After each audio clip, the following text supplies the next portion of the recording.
Yang masih Yesus hidup di bumi ini, dia sudah mengajarkannya kepada kita.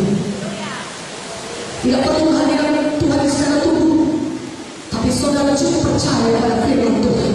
Saudara bisa menerima mujizat Tuhan. Saudara ingat pegawai istana itu, dia percaya, dia belum lihat kesembuhan anaknya, dia belum lihat karena dia masih tinggal di kamar. Dia belum lihat anaknya disembuh di kamar, tapi dia percaya, maka dia menerima mujizat.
Mendatangi Yesus dan berkata, Tuhan tolonglah hambamu sakit lumpuh dan dia sangat menderita.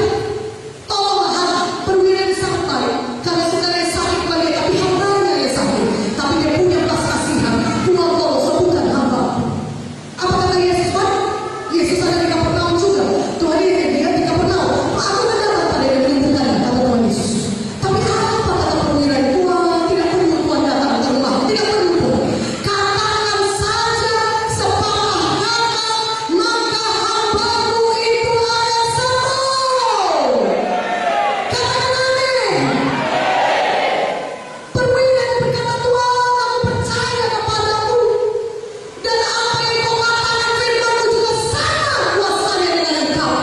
Kau tidak perlu datang ke rumahku, datang dan tak perlu. Aku tak perlu punya hambaku itu. Katakan saja sepatah kata, maka hambaku itu akan sembuh.